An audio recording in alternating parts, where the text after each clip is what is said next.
Emang dasarnya mahasiswa FK tuh pada kompetitif ya. Mahasiswanya suka rajin belajar, ambis ibaratnya. Ambisnya tuh nggak kelihatan, tapi ambisnya tuh ketika di luar perkuliahan kayak gitu. Emang anatomi itu bisa sampai satu angkatan tuh nggak lulus. Kalau misalnya pengen banget masuk FK tuh harus banyak-banyak baca.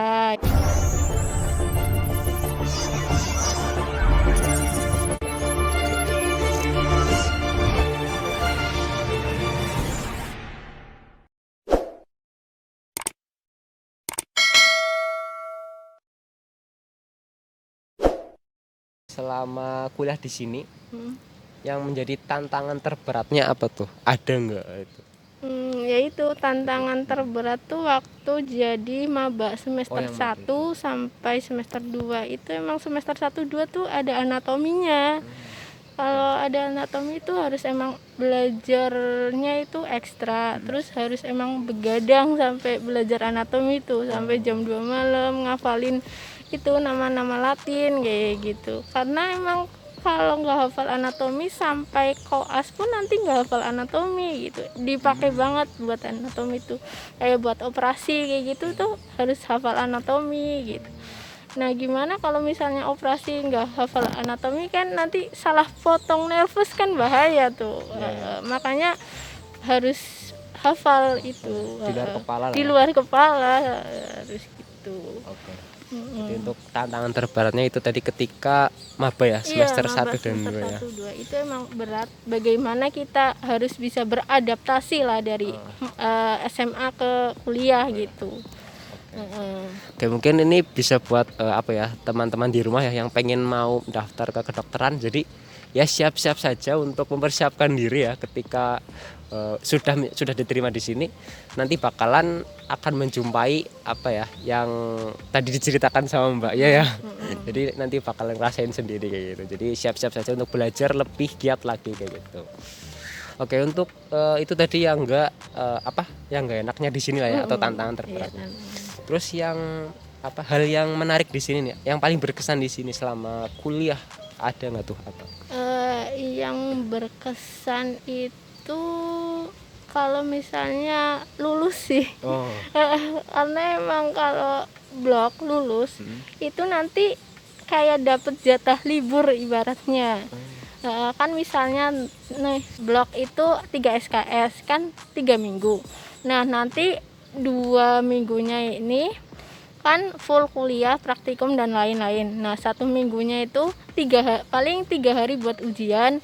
Terus 4 harinya kalau misalnya nggak remet lulus, itu misalnya lulus, ini 4 hari bisa nambah libur kayak gitu loh. Dan itu emang yang menarik tuh. Ya gimana sih kita caranya bisa langsung one shot, langsung bisa lulus gitu. Nanti kan kayak ibaratnya dapat libur tambahan tuh emang seneng banget kayak gitu, bisa jalan-jalan kayak gitu sih. Itu yang menarik di FK tuh. Ya emang kalau misalnya lulus itu dapat jatah libur kayak gitu. Berarti hal yang menarik, hal yang paling menarik ketika kuliah di sini itu ketika lulus ya tadi ya. Lulus di setiap blok berarti ya. Jadi jatah liburnya tambah banyak gitu. Iya, terus bisa kayak buat manfaatin itu loh kalau misalnya mahasiswa lain yang di luar domisili Purwokerto kan bisa buat pulang kayak gitu.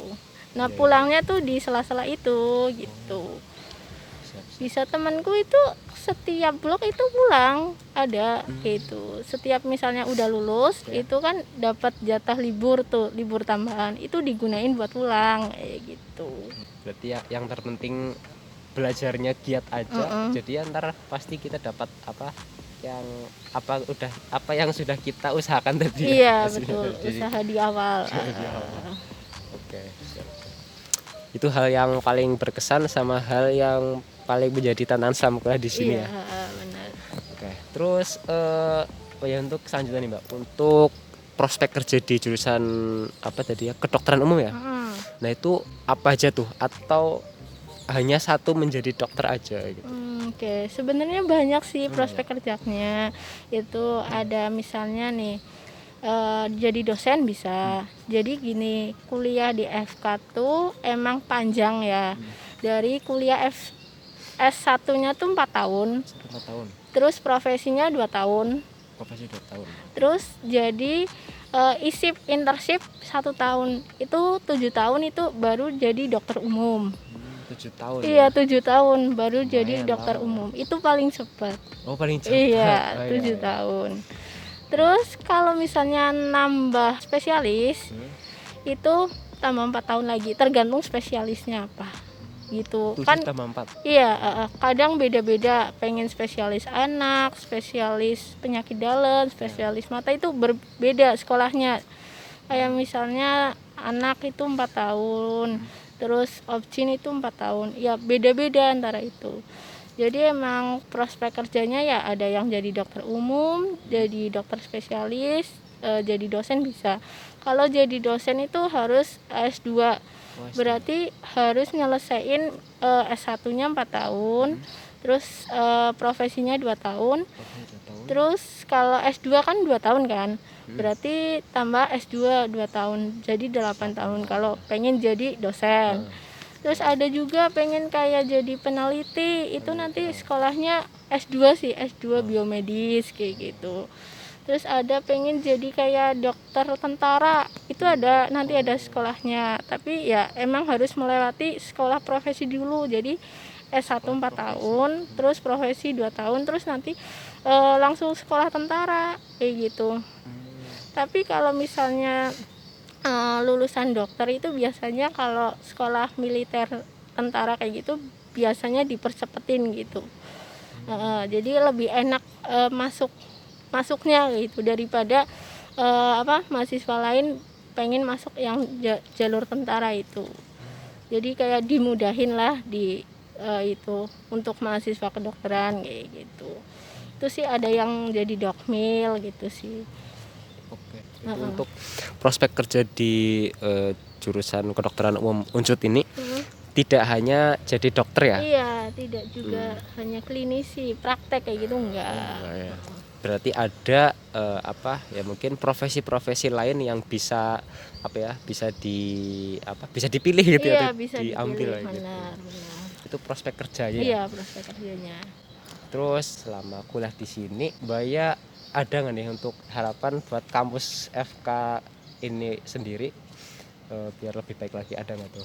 Ya mungkin nanti FK-nya tuh ditingkatin kinerjanya ya. Kalau misalnya di sini kan dulu aku praktikum tuh satu praktikum bisa sampai 30 mahasiswa kayak gitu. Kayak labnya tuh kayak sempit banget kayak gitu ya, harus luasin labnya lah ibaratnya gitu.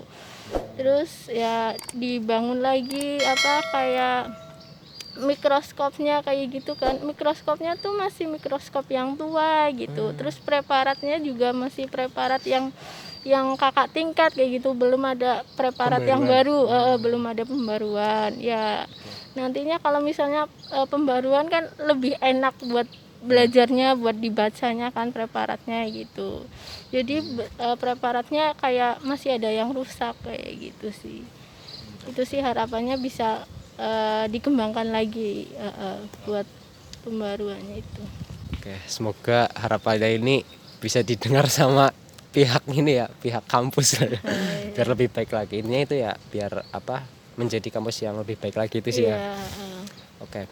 Terus untuk rencananya nih Mbak, mungkin setelah lulus kuliah ini rencananya berarti mau menjadi dokter berarti? Iya, mau menjadi dokter. Untuk dokternya sendiri dokter mungkin spesialis atau apa gitu? Mau nyelesain dokter umum dulu lah. Karena dokter umum kan emang udah ya 6 tahun 7 tahun lah, udah lama itu gitu.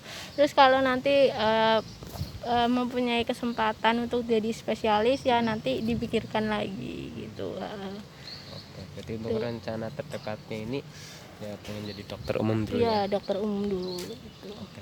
Mungkin ini udah mulai hampir selesai nih Mbak. Untuk kira-kira ada nggak nih untuk pesan buat calon mahasiswa baru yang pengen kuliah di kedokteran ini biar bisa menjalani kuliah di sini lah, dan nggak terlalu kaget gitu dengan situasi di sini. Iya, oke.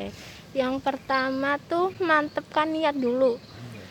Kalau sekolah di kedokteran tuh jangan dipaksakan karena orang tua ya. Yang penting niat dari kita dulu. Kepengen FK ya harus dari diri kita loh. Jangan dipaksain dari orang tua karena emang sekolah FK tuh sekolahnya lama. Terus syaratnya juga berat loh, maksudnya kayak kuliahnya juga banyak, terus waktunya juga kayak hampir jarang main kayak gitu. Jadi kayak niatkan untuk sekolah FKIT dari diri kita sendiri gitu. Terus yang kedua ya kalau udah niat dari diri kita sendiri ya harus tanggung jawab gitu, tanggung jawab buat nyelesain gitu sekolahnya gitu. Terus harus rajin-rajin belajar, rajin-rajin baca textbook, baca jurnal karena emang kesehatan kan banyak kayak pembaharuan ilmunya ya. Kayak ini kasus virus aja nih, virus COVID kan ya banyak kayak penelitian berkembang kayak gitu. Emang mau nggak mau kita harus mengikuti perkembangan zaman kayak gitu. Jadi mau nggak mau kita harus belajar kayak gitu. Ya banyak-banyak belajar aja gitu. Ya kalau misalnya dari SMA nih, SMA berarti ya mau nggak mau harus les loh. Nah kalau nggak les itu ya harus belajar ya otodidak kayak gitu kan, di YouTube kan banyak materi kayak gitu kan, ya belajar sendiri bisa lah gitu. Tadi pesan dari Mbak Endang ya untuk calon maba nih, calon mahasiswa baru yang ingin masuk ke FK Unjut ini ya siap-siapin saja tadi, niatkan dulu ya, mungkin ini yang pertama niat nih ya. Jadi teman-teman harus punya niat benar-benar dari hati teman-teman, nggak boleh dari orang lain ya gitu ya. Terus yang kedua tadi perbanyaklah membaca ya. Iya, membaca. Supaya ya nantinya ya bakalan bakalan dipakai sih buat kedepannya sih gitu. Benar. Terus satu lagi udah tadi dulu ya intinya. Terus yang terakhir itu siapin kayak biaya juga. Biaya karena sekolah kedokteran emang kalau misalnya bukan dari beasiswa emang cukup mahal. Itu. Terus jangan lupa doa orang tua. Doa orang tua, terus ya banyak-banyak ibadah lah biar bisa masuk FK gitu. Oke. Jadi tadi tambahan lagi tuh siapin biaya, terus berdoa sama doa orang tua ya. Iya, benar. Yang paling mustajab sih. Iya, benar. Oke, jadi seperti itu ya teman-teman untuk tadi pesan dari Mbaknya buat calon mahasiswa baru yang pengen masuk ke sini gitu. Semoga bermanfaat sih. Sebelumnya ngomong-ngomong tadi ada yang dibicarakan mengenai biaya kuliah di sini. Untuk kuliah di sini Mbaknya dapat biaya berapa tuh? Dapat UKT berapa tuh? Waktu awal masuk itu karena jadi biaya di Unsut ini kan tergantung gaji orang tua kan. Ada kayak level 1, level 2 kayak gitu kan. Levelnya kan sampai 7. Nah, tergantung gaji orang tua. Nah, kebetulan itu orang tuaku dua-duanya PNS. Nah, karena dua-duanya PNS, jadinya dapat UKT yang paling tinggi. Nah, paling tinggi kan 17,5. Itu satu semesternya gitu. Itu sih. Tapi dapat 17,5 untuk satu semesternya. Menurut Mbaknya nih dengan UKT segitu itu tergolong murah atau mahal tuh? Apabila di mungkin dilihat dari segi fasilitas yang ada di sini gitu. Segitu. Menurut aku sih ya cukup lah, maksudnya cukup daripada kalau misalnya dibandingkan fakultas lain, maksudnya di univ lain kayak misalnya UGM, UNS itu UKT-nya masih tinggi-tinggi loh. Paling murah tuh FK Unsut. Gitu, dengan biaya hidupnya juga ya murah di sini. Ya cukup sih. Sebelum ditutup, satu kata yang menggambarkan fakultas kedokteran. Tetap maju lah. Maju. FK Unsut maju. Untuk Unsut sendiri ada nggak tuh? Beberapa kata boleh lah, jangan terlalu panjang. Ya sesuai moto Unsut ya, maju terus pantang menyerah. Sebelum ditutup, sekarang lagi sibuk skripsian berarti ya Mbak? Iya. Nah itu udah seminar berarti? udah seminar proposal, lagi penelitian. Oh, lagi penelitian. Mau maju Semhas. Oh. Okay. Semoga lancar lah ya, ke depan. Amin. Terus untuk penelitiannya tentang apa Mbak? Penelitiannya tentang bidang obgyn. Obgyn itu obstetri ginekologi, kayak kandungan. Aku neliti tentang pasien kanker ovarium. Kanker ovarium. Berarti untuk pasiennya orang tuh? Enggak, aku ambil data rekam medis. Jadi kayak pemeriksaan lab. Nah, pemeriksaan lab ini nanti cenderung labnya itu dari pemeriksaan darah itu dinilai rasio neutrofil limfositnya. Nah, kalau misalnya rasio neutrofil limfositnya itu tinggi kan bisa mengarah ke keganasan, ke kanker kayak gitu. Berarti lagi inilah ya, proses menuju seminar hasil lah ya. Oke, yang terpenting semangat sama ya sukses lah ya Mas. Semoga dilancarkan semuanya kayak gitu. Masnya juga semoga dilancarkan juga. Amin. Amin. Insyaallah. Oke, mungkin seperti aja ya Mbak. Terima kasih nih atas waktunya dan sudah berkenan untuk ditanya-tanya mengenai pengalamannya kuliah di FK Unsud ini ya. Semoga perbicaraan yang santai ini, yang sederhana ini, semoga bisa bermanfaat buat teman-teman semua yang menonton video ini kayak gitu. Sama mohon maaf ya mengganggu waktunya Mbaknya. Seperti itu saja ya teman-teman untuk video kali ini mengenai kepoin jurusan di Fakultas Kedokteran ini. Semoga bisa memberikan manfaat buat teman-teman semua yang pengen kuliah di sini. Jadi untuk kuliahnya ya seperti itu ya, untuk gambaran kuliahnya seperti itu bisa teman-teman siapkan lah supaya bisa menjalani kuliah di FK Unsud ini kayak gitu. Dari awal sampai akhir apabila ada kekurangan dan salah kata dari kami ya mohon maaf yang sebesar-besarnya. Sekali lagi terima kasih ya Mbak. Terus saya Agung Priambodo dan Mbak Endang Purwati izin pamit. Akhir kata wassalamualaikum warahmatullahi wabarakatuh. Boleh dadah dulu Mbak. Dadah.